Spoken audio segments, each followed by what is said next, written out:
All right. Welcome back to the National Day of Racial Healing.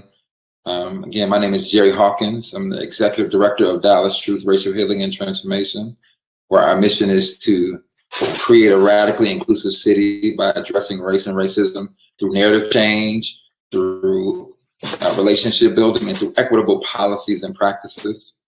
I'm excited to be joined by my friend and colleague, Priti Krishtel. She is going to share an amazing presentation, and we're going to get to talk a little bit and ask questions about her presentation, which I saw recently, entitled "The Structural Racism in the Medicine System."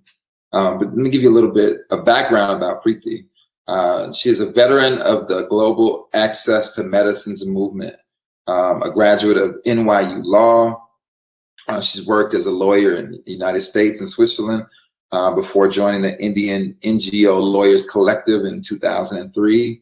While there, she helped educate and organize policymakers, media, women's, children's, and LGBTQ rights groups and communities living in poverty. That formative grassroots work was instrumental to her. And she would work alongside activists to lead the access to medicines movement in pivotal moments in treatment access history, the passage of a health-friendly patent law. As co-executive director of I-MAK, she is currently working to broaden the base of support for the access to medicines movement and elevating the people most affected and least talked about, including women, senior citizens, and people in prison. Krishtel has never strayed from her roots as a committed campaigner for justice, a community organizer, and a relentless advocate for patients. She is a frequent speaker at events, including an amazing TED Talk. I hope that you all check her TED Talk out. And her leadership has been recognized by Echoing Green, Asia Society, and tons of others. She's been featured all over the place. I am excited because she is my Presidential Leader Scholars Fellow and classmate. I'm excited to have her. So let's welcome Priti, and I look forward to talking to you after your presentation.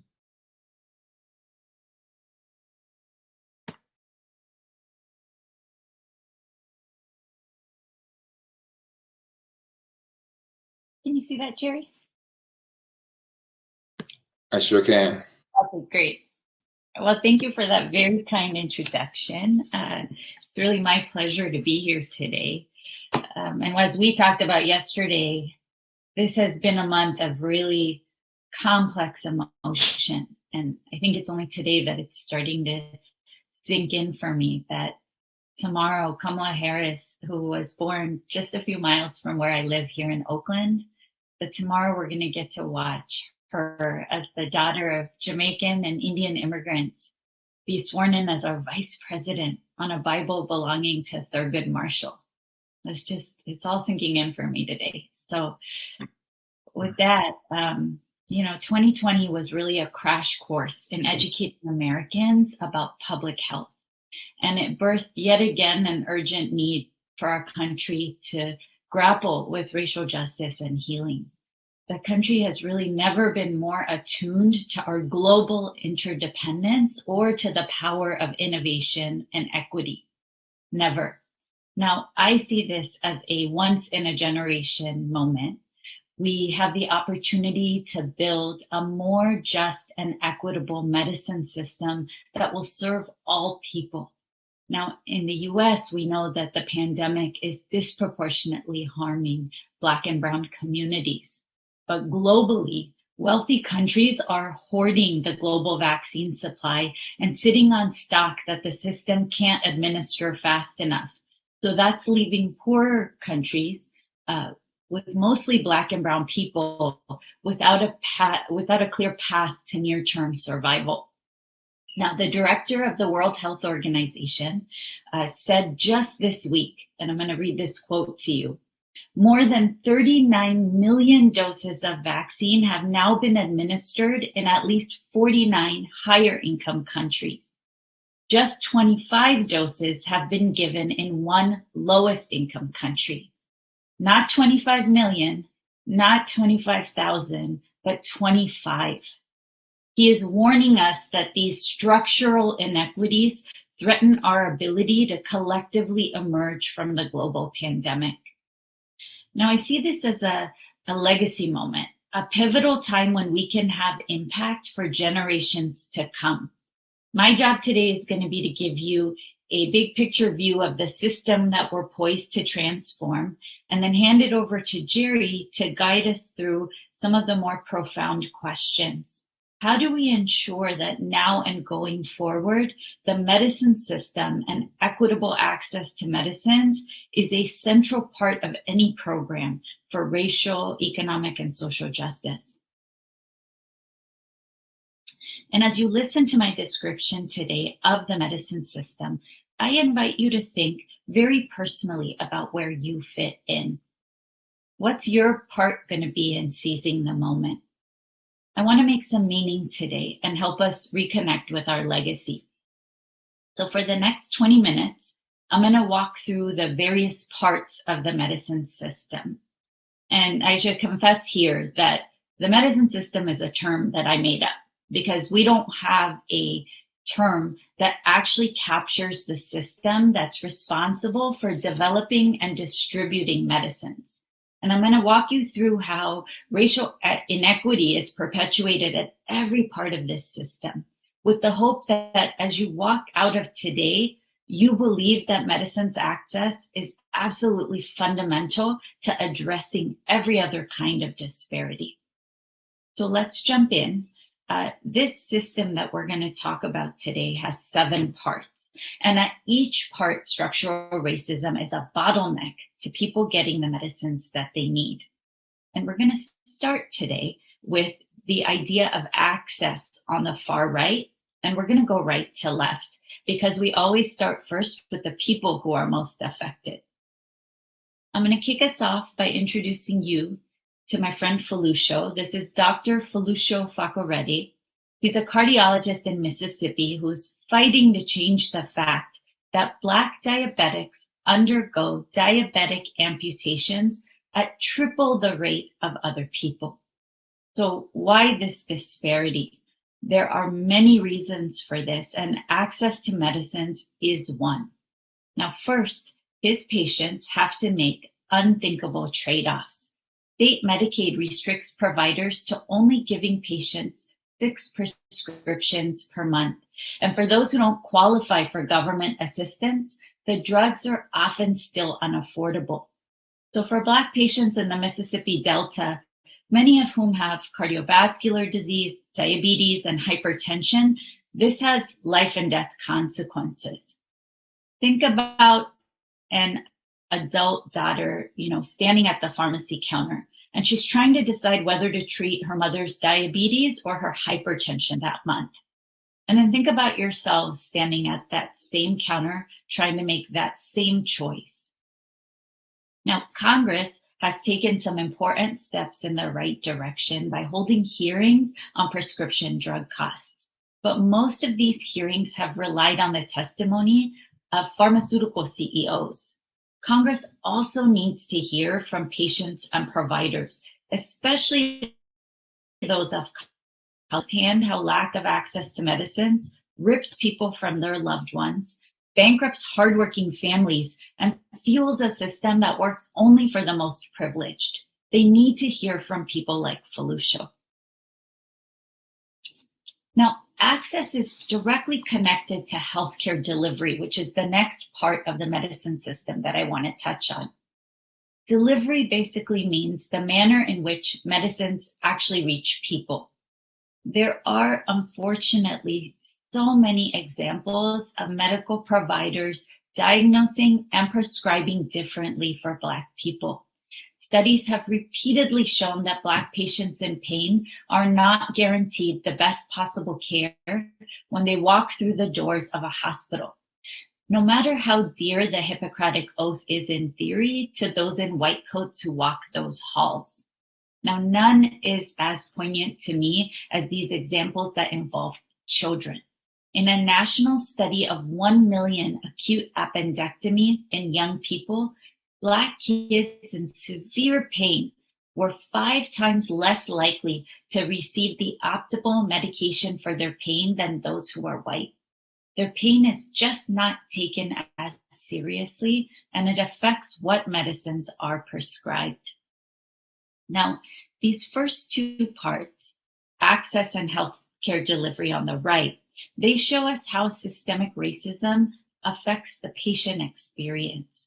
But as we move through these next 5 parts, it shows us how deeply structural racism is embedded in our drug development system. And I'm going to present a theory to you here about drug development, that we've failed in these 5 parts, not by mistake, but by design. The market is functioning exactly as it was designed to function. We just got the incentives all wrong, morally wrong and economically wrong. The system is literally taking Black and brown lives, and we just stand by and we let it. It's not a market failure. It's a market sin. And we can redesign it, but the first step to redesigning it is culturally responsive innovation. So what do I mean by that?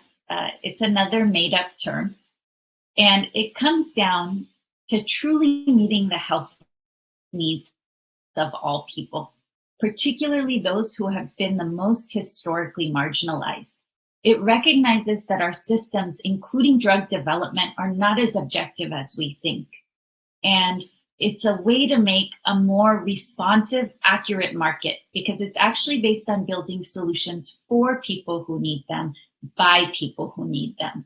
Not some sort of conjecture or abstract incentives that lead to missed opportunities, inflated prices, and lost lives. So one of the most dignifying and efficient ways to do this is to unleash the power and genius of Black and brown people with the most expertise on the problem, so that they can lead us to building the right solutions. Not in a tokenizing, box-checking kind of way, but with an overdue reverence for their insight. As we all know from our own lives, when you have firsthand knowledge of a problem, when you've got skin in the game, you just get after solving those problems with more depth and more gusto. So it's just common sense. So we'll start with suppliers. Suppliers basically refers to any private sector company that's involved in medicine discovery and development. We think about this in 3 ways: the Fortune 500, small and medium-sized businesses, and startups. So when it comes to the Fortune 500, today only 4 CEOs of the 500 are Black. That's less than 1%. And only 1 is pharma related. That's Ken Frazier of Merck. For small and medium-sized businesses, we know that there are only a few Black-founded biotech and life sciences businesses in the whole country. But these companies don't just work on problems affecting their communities, they create jobs and opportunities. And then there are startups. On average, did you know that Black-owned businesses receive 37 times less outside equity investment than white-owned startups? I just can't start to imagine the level of scientific progress that we're missing out on. It's dizzying actually to think about. There's so much that we could discover if we get this right. And so for those of you who are interested in this topic, this is Ulili Onabakpuri. She's a partner at a place called Caper Capital here in Oakland. And she's an investor in healthcare technologies that affect and can help low-income communities of color. And I recommend following her because she's brilliant. So next up, we're going to talk about regulatory. And regulatory basically means the government entities that determine whether drugs or vaccines are safe or effective. Now, in our country, this is the US FDA. Now, representation of Black people in clinical trials is a really hot topic right now. It's on the news all the time. And what I'll say about this is that it's not a uniquely American issue. In my nearly 20 years of working around the world with patient communities, we see underrepresentation of Black people and Black women in particular, even in diseases like HIV, where Black women disproportionately carry the global burden of disease. And so it's just something to keep in mind that this is a really global phenomenon, and we probably need to be thinking about global solutions to this problem. For today, I want to tell you a quick story to illustrate why this problem matters so much right now. So, excuse me, you know when you go to the doctor and they clamp your finger in that little piece of plastic to measure your oxygen levels. So that device does not work the same for everybody. Researchers for the last decade have been trying to draw attention to the fact that for pulse oximeters, that's the name of the device, they don't work as well for darker skinned patients. Now, the acceptable FDA margin of error for these devices is 3%. But for Black patients with low oxygen levels, these oximeters actually have an unacceptable 8% margin of error. Now, it turns out that there are 3 manufacturers who make these products. None of them enrolled sufficient numbers of darker skinned people in their trials, nor did they take action after these researchers started to bring it to their attention. And then the FDA didn't require them to do anything, and Congress still hasn't legislated on this. Now, we're in the middle of a global pandemic where oxygen measurement is critical to saving lives. As a country, we can and we must do better. So now we'll move to the last 3 parts of the medicine system. And I have a confession here. I am a total nerd about these 3 parts. The first one is the patent system. Now, patents are rewards in the form of time-limited monopolies issued in our country by the government, by the US government, that are meant to protect ideas and incentivize invention. Now, structural racism has a long history in our nation's patent system, as documented by author Harriet Washington. Like redlining, the patent system played a huge role in denying Black people opportunities for upward mobility, opportunities that were readily available to white people. Enslaved people were prolific inventors, devising new ways of working and doing. An enslaved person from Kentucky, for example, invented the hemp rake, which separated the shells from the fiber on a stalk of hemp. In Alabama, an enslaved person invented a machine for cleaning cotton. But these inventors were never allowed to patent their inventions. In the South, it was literally their white enslavers who got the patents instead. And the ingenuity of Black people was appropriated and monetized. Now that legacy persists. Leading economist Dr. Lisa Cook's research indicates that between 1975 and 2008, so in modern times, less than 1% of patent holders are Black. Now, is that because there is structural racism at the US Patent Office? Or is it because there are so many systemic barriers along the way that it makes Black people less likely to apply for patents? The IDEA Act, based on Dr. Cook's research, was introduced in Congress last year.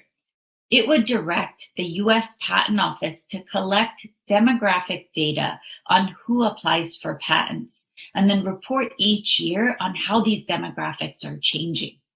We can't fix what we don't measure. As we transition to a new administration, we need a US Patent and Trademark Office director who understands that a patent is not just a piece of paper. It's an economic leg up, and it's one that has been denied to millions of Black Americans. Now, this is personal for me. Part of the reason I'm so attuned to legacy is because I inherited a great one. My own father is a pharmaceutical scientist and an immigrant to this country, and he spent his whole life searching for cures. He got many patents, and ultimately he invented a game-changing treatment. Now, this has shaped my family in profound ways. It was an economic leg up for us, and we carried it like a special gift. It gave us purpose, and it gave us a sense of belonging. So we need now to atone for past wrongs, investigate racial disparities in patenting, and then move swiftly to address them. And I want to take a quick moment here to return to that idea of legacy that I seated up front. Are you thinking about where you fit in here? Are you thinking about how your own generational impact gets shaped in this moment, hand in hand with mine? We have to act right now because, as we all know, innovation has a long tail. So now let's look at the last two parts of the medicine system together, investment and research. And by this, I mean both the public sector dollars and private sector investment that are directed towards the most upstream medical research efforts. Globally, more than 1 billion people suffer from what we call neglected diseases. Now, I think most Americans perceive that neglected diseases are diseases that happen only in other lower income countries.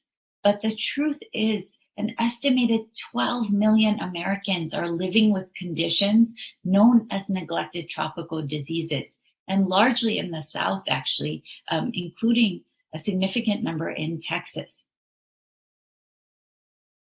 Some of these diseases, I'll give you an example, like toxocariasis.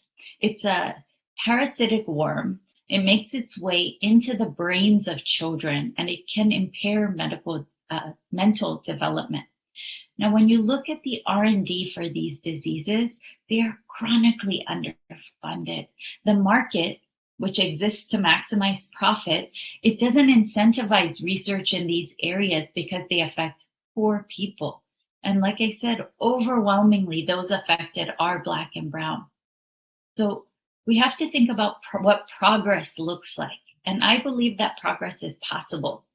Just at the end of, not last year, the end of 2019, Senator Cory Booker introduced a first of its kind bill to address the neglected diseases of poverty in the United States. And one of the main advocates for this bill is actually right here in Texas. It's the Baylor College of Medicine.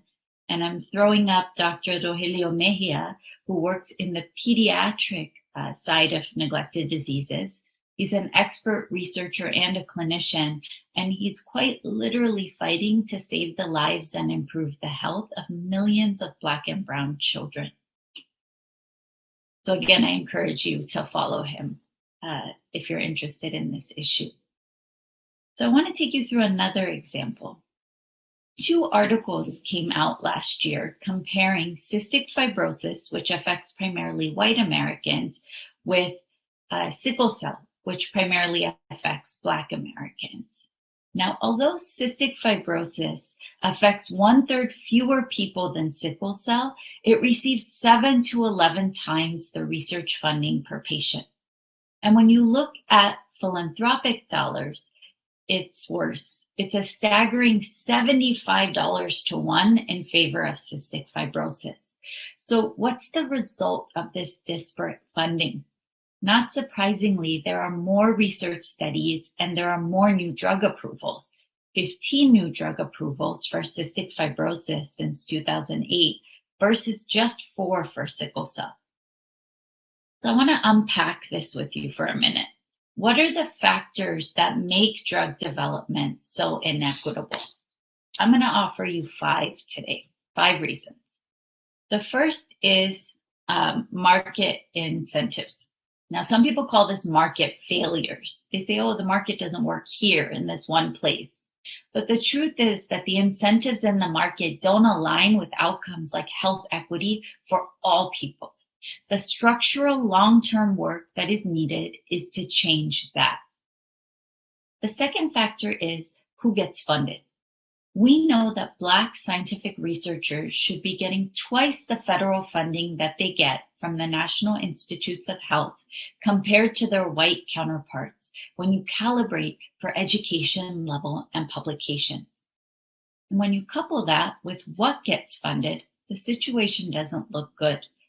Now, historically, federal funding to address racial disparities in scientific research and in health outcomes has been grossly insufficient. One person to follow, if you're interested in this issue, is the brilliant Dr. Hannah Ballantyne. She's the former Chief Officer of Scientific Workforce Diversity at the NIH, and she has spent over a decade proposing ideas for how we can start to close this workforce gap. Now, the fourth factor is what I jokingly call the sexy science problem. It's a little technical, so let me see how to explain this. Basically, when the federal government through the NIH gives out funding for scientific research, they do so under their mandate, and their mandate says that they need to advance science. It doesn't say that they need to advance health, and those are two different things. What it means is that the NIH is far more likely to fund scientific research that feels edgy and new, even if investment in more established science would more meaningfully improve people's lives and their health outcomes. So we need to start to ask the question, innovation for who? And then the last factor that contributes to racial inequities in drug development is the role of patient advocacy. Now, patient advocacy groups have a lot of influence over which R&D investments get made. But the problem is that low-income Black and Brown people have less access to capital, to networks, and to power. It's another reason why research into diseases that disproportionately affect them are chronically neglected. Now, I want to be clear that I fully support funding for diseases that affect mostly white or mostly wealthy people. We need health equity for all people, but those of us who have the ability to be advocates need to be advocating for investments into diseases that primarily affect Black and Brown people. And I'll give you one example, one final example today that'll illustrate this. Let's talk about asthma. Black children in America have the highest prevalence of asthma nationwide. They are 4 to 5 times more likely to die from it than white kids. Albuterol is the most commonly used inhaler in the country, and it's not as effective for many reasons in Black children. So who is meeting that R&D need? Again, some people call this a market failure, or they say, oh, that's a research challenge. But more to the point, it is an indicator of systemic racism that's embedded across our entire drug development system. So there you have it. These are the 7 parts that make up our medicine system as a whole: investment, research, patents, regulatory, suppliers, delivery, and access. When people don't get the medicines that they need, it affects everything else in their lives. Their ability to earn a living, to put food on the table, or as we're seeing in the middle of this pandemic, whether they can even stay alive. The spillover effects of lack of access to medicines is exponential and it's catastrophic. Now, Thurgood Marshall once said that it is in recognizing the humanity of our fellow beings that we pay ourselves the highest tribute. And it is in that spirit that we need to redesign the medicine system, not in a vacuum, but as a key building block in the broader fight for creating a more just world where there is opportunity available to everyone. And we need to draw on the passion and talent of every single one of you to be able to do it. My door is open if anybody wants to continue the conversation, or if you have ideas about how to move this issue forward, because what's at stake could not be more important, particularly in the middle of this pandemic. People's lives and our own legacy. This is it. Thank you. Wow, thank you, Priti. Thank you so much. So much in that presentation. I guess I want to start with this question.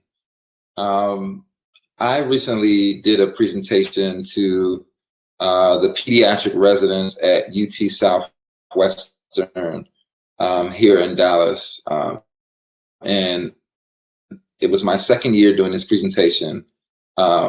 partly based on the policy that was put out by the American Academy of Pediatrics, saying that racism is a health crisis for youth and adolescents. But I was surprised to hear that they had not heard any of the history of racism in medicine and how it started.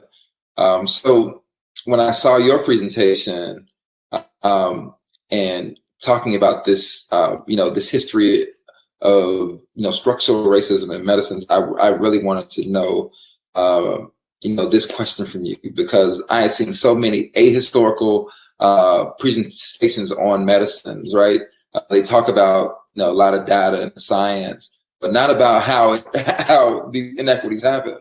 So why was it important for you to put the history into the presentation? Yeah, that's a great question. I think unless people understand where we're coming from, they can't fully absorb where we are today. And, as I'm an access to medicines advocate, you are an expert in structural racism. And I think meeting you, Jerry, these things come together.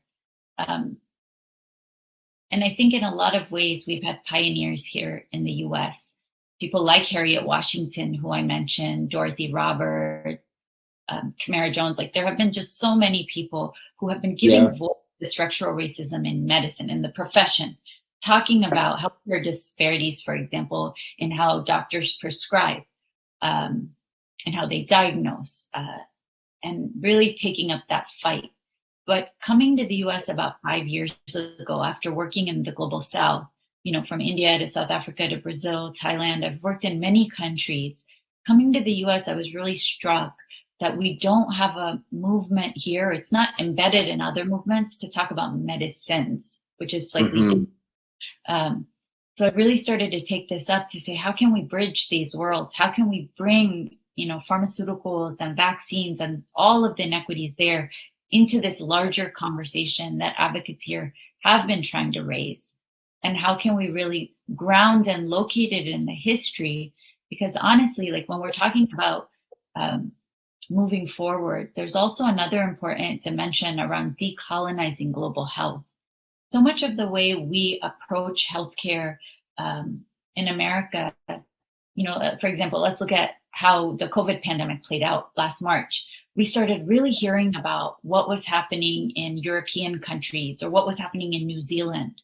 But there were many, many other countries, predominantly that have Black or brown people living in them, that were doing a phenomenal job curbing the pandemic. And we never heard those examples on the news. So part of the reason I also go back to history is because I think part of our work in thinking about healthcare in America now is to really understand this disservice that has been done to us because of the racial blinders we have on. We're not getting the information we need currently or historically about what's worked in other countries. So if we're serious about taking on public health, this has to be part of our calculus. I really believe that. No, that's great. That's great. So this continuum, right, from access to investment.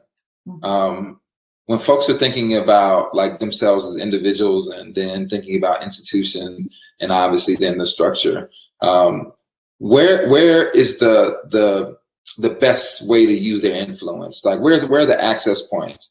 What can I as an individual, what is I as a person that leading an organization or folks who are advocating for change in the medicines industry, where can we advocate and where can we best be served? Is it investment, like advocating for philanthropy, or is it access? Where can we fit in? I think we have to call for greater racial equity across the spectrum, but I don't think it has to be overwhelming. Everyone doesn't need to become a full-time access to medicines advocate overnight, but to the extent that people are advocating for broader platforms for equity and justice in the racial and economic justice spheres, I would love to see just medicines, all of it, representation in clinical trials or changing the culture for doctors so that they start to really understand the depth to which we're not diagnosing or prescribing correctly yet because of, the lack of education, frankly, that's happening at medical schools. Or if we're advocating for larger agendas with Congress, what is Congress doing about racial equity in medicines in the context of the pandemic? So I think it depends on what you're already doing, and then how does this sort of integrate in quite naturally to what's happening. And I think just educating yourself and knowing that this is an issue is a great first step, because then if we can start to just build popular demand for a shift, maybe we can get consensus in Congress that these are issues worth tackling. That's great. I want to dive into some of our audience questions too. Some really good questions out here. Alicia said she has a colleague who offers programs on patents and trademarks because they work at the public library. Says, do you have suggestions or ideas for programming that can help us diversify the patents applications process? Ooh, that's a good one. Yeah. Okay, so there's a lot.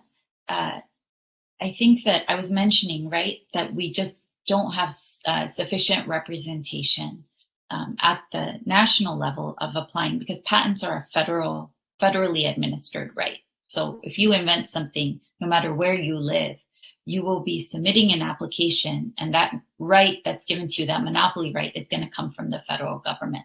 So I usually start there when I think about this, because I think we need this to be a bipartisan issue. This can't be one of those things that gets ping-ponged back and forth every time we have a new administration. I think no matter what the political party, we need at the federal government just a baseline thing that there's going to be more data collection, more understanding of who's actually applying for patents and then who's getting them. So that's one, like just in terms of federal advocacy. But right. What can be done at the local level is really interesting. There was a congressional subcommittee hearing that maybe I'm just a nerd again about these things, but I read the whole transcript and I thought it was so fascinating. The subcommittee hearing was called Lost Einsteins and Trailblazers. And it looked at Dr. Lisa Cook, who I mentioned her research, saying we just have underrepresentation for both people of color and women in our patenting process.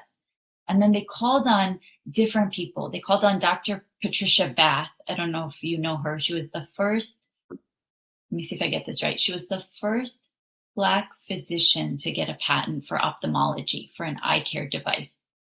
Wow. And she talked about how people think, and there's some amazing books that have been written about her, including children's books. I'm a mom and I just discovered that this week. So I'll put that out there too. But Dr. Bath, actually, she died 2 years ago. And right before she died, she testified before Congress. And what she explained was, this isn't like a historical problem. The barriers that exist, and she says this as a leading scientist doctor in our country, the barriers that exist from starting with kids in school to getting to university, to joining the workforce, the barriers to patenting or being part of our innovation system, they exist at every level. And she talked about even in the 90s, she wrote something and then somebody else appropriated it and published it in their name. And that's called, for women, that's called the Matilda effect. And it was the first time I had heard that phrase, Matilda effect. So I think that we have to do both pieces of work. We have to encourage children and young people, people who are coming to your library, to believe that it is possible for them to invent, to put up stories of role models, who have done patenting, who have been inventors, who have been part of this system. And we need to do the advocacy to make sure all these structural barriers that exist from schools, from corporations, from universities, we need to start systematically taking those apart. It's like a two-lane process. Yeah, that's great. Today is, the National Day of Racial Healing, where we're not only talking about how we can heal from racism, which is the hashtag, how we heal, but also about community care and self-care. I asked Nicole Hannah-Jones this earlier. I want to ask you this, particularly as your friend and colleague. What do you do, as a person who is obviously in this fight against structural racism? But what are you doing to take care of yourself, and how are you, healing and practicing community care with your family? Mm. The last week has actually, or 2 weeks, I don't remember how long it's been. It's been very hard for me, actually. The Capitol attacks brought up for me a lot about profiling and who gets, accountability and who doesn't. And it's been very surprisingly, right? I don't know why it came out of nowhere, but it was very painful. And my thing is, I just slow down. Um, we all work hard. We're all in the middle of a pandemic. And for me, I just make sure I just start saying no, like right away, like to anything that doesn't feel like it's going to be regenerative. I cancel my commitments and I just take time to just sit and really allow myself to feel the feelings. There's a side note, but my husband teaches this program. It's called BIAS. It stands for something, I'm forgetting what, like breathe, investigate, something else. And what he has found in teaching this to like thousands of people is that oftentimes as people, no matter what race you are, when you experience microaggressions or harm or just trauma of what's happening in the world, we internalize it. We might feel it, and then we sort of like clamp it down in our body, but we don't stay with it. And so by doing meditation, by really staying with the feelings, you can allow that rather than just sitting in your muscle memory and in your somatic kind of sphere in your body. You can almost compost it to become a more transformative energy that can become your fuel in a really good way, as opposed to letting it live in your body where it's going to continually be a source of, energy depletion until you take care of it. So I work a lot on that. That's great. That's great. It's really good context. Going back to some audience questions, Nazius asked, in the context of asthma, respiratory illnesses, where does pharma fit in the environmental racism discussion? Where does pharma fit? Oh, that's a great question. I think the answer to that goes back to the socioeconomic determinants of health. I was at a conference with a lot of pharmaceutical companies on Friday, who were, of course, talking about, medical miracles and how far we've come. But I think if I was to have a wish list for pharma, I've seen that many pharmaceutical companies are actually making investments into local organizations, doing racial equity work, and I want to commend them for that. But where I would be critical is that I don't think the pharmaceutical industry has yet realized or internalized in their practice that you can't separate innovation from the socioeconomic determinants of health. You can't invest in, let's say, I talked about that disease, toxoplasmosis, but asthma is another great one. You can't just correct for these problems like the albuterol problem without looking at the whole realm of conditions, whether it's housing, whether it's sanitation. Sanitation is actually a big issue for a lot of the neglected diseases that I mentioned. It's not simply enough to suddenly start investing if they decide to do it. I'm on a mission to get them to do it right now, to invest in the R&D for those diseases. We also need testing. A lot of the reason these diseases don't get treated is not just because there's no medicine, there's also not tests. And if you talk to doctors, even in Texas, even in the South, they don't know about these diseases. So they're not diagnosing them properly. And so part of that diagnosis process, that moment of intervention where we start to educate the medical profession about these diseases too, that go largely under the radar, has to be a conversation, both by the medical profession and the pharmaceutical industry, that look at all of those factors, including the environmental sphere. That's a great question, by the way. Think about it. Yeah, really good question. I also think about, what do we need to do to get, more involved on a local level into the medicines industry and advocacy point of view. So I'm thinking about now, obviously, the marketing and the campaigning that's going on for Black and Brown people to take the vaccine, right?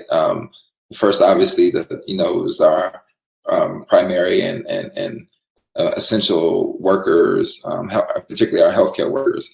But now there's marketing being put out for our elderly, and there's obviously, because of the history and some of the malpractice, particularly around racism that happens in the medical industry, all kind of things, right? From theories about what the vaccine will do to you to I'm not taking it because I don't trust doctors, right?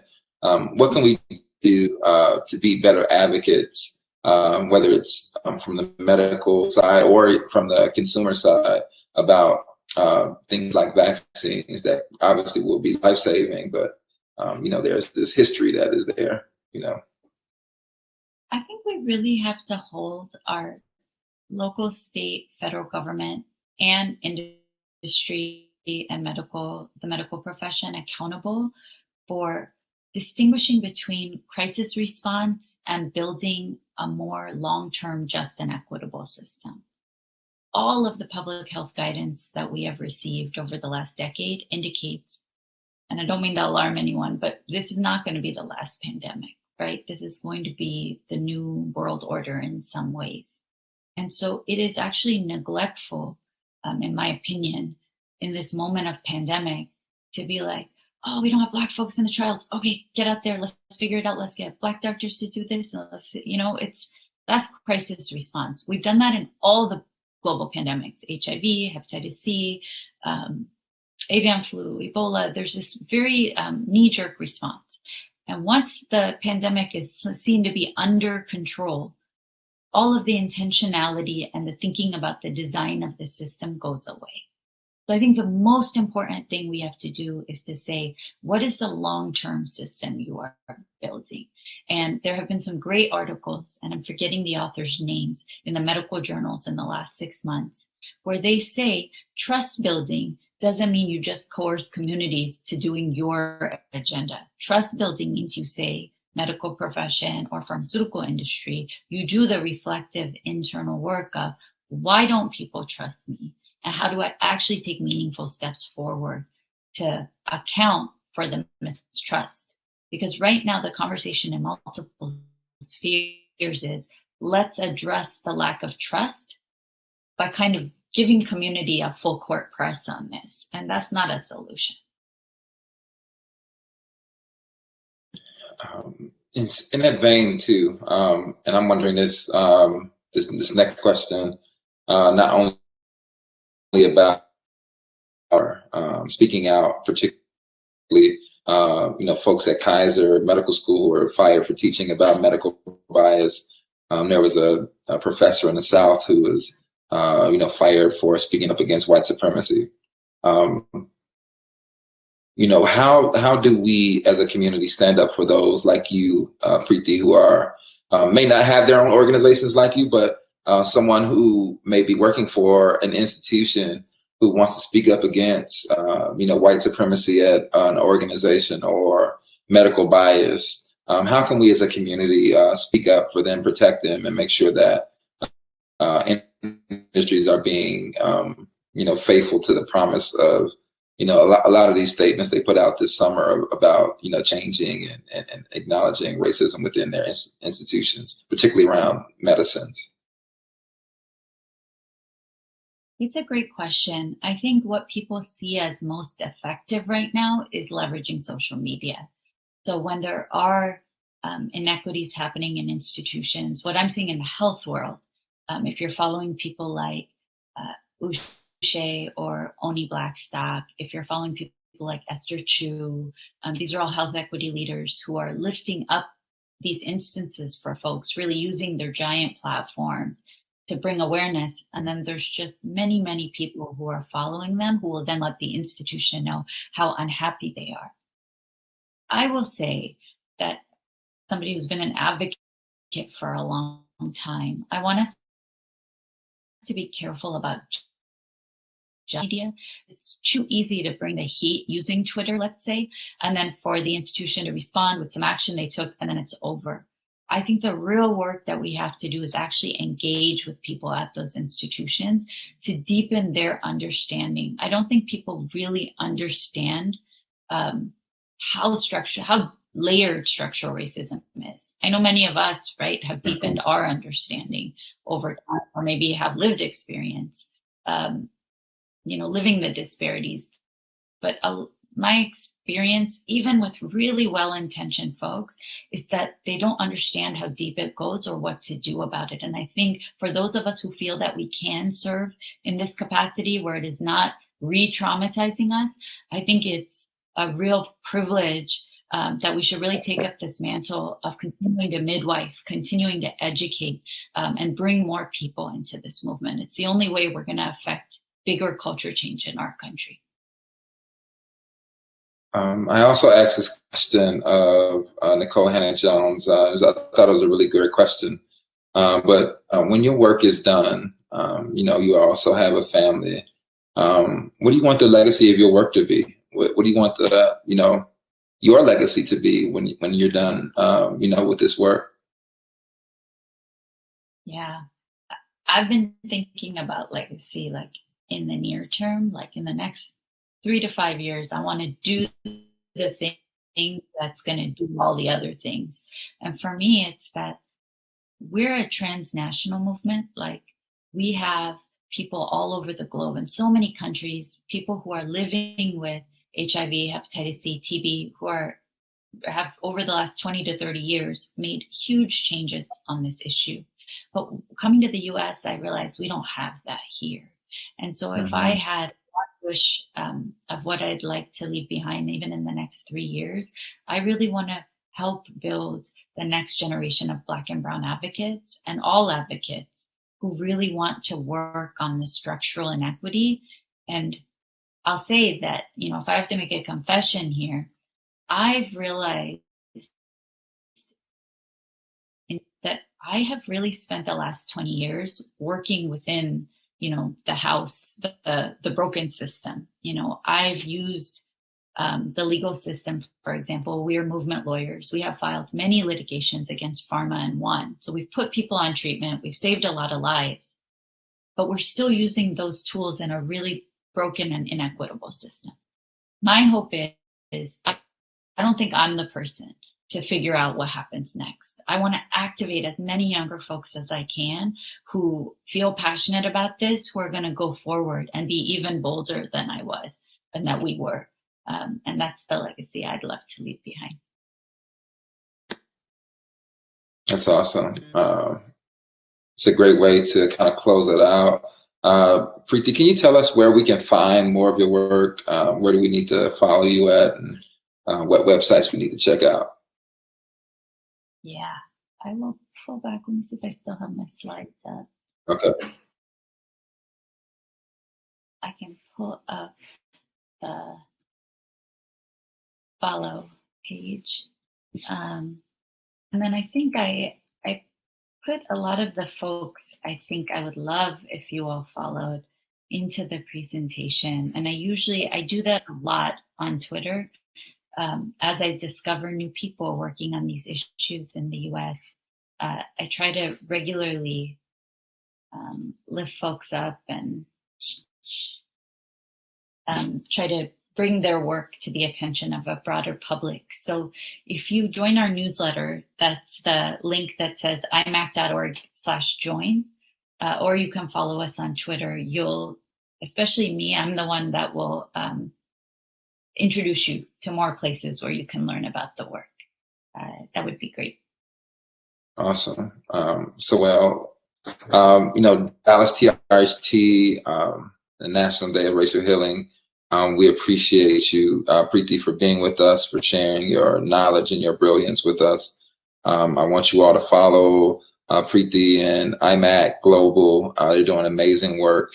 Really give a shout out to Presidential Leadership Scholars for helping us meet. It's really great to meet someone like Priti, who is doing this work that I didn't know anything about, and have learned so much just in the last year. So thank you so much for being with us. We really appreciate you. We hope that you stay safe and stay healthy. I look forward to talking to you soon as we communicate about this work. So thank you so much. I look forward to also talking to you all in our next sessions. I hope that you all log off and log on to a session. I'll be back at 2 o'clock to talk to Dr. Damian Thomas from the National Museum of African American History and Culture. I'll talk to you all soon. Thank you all for being with us.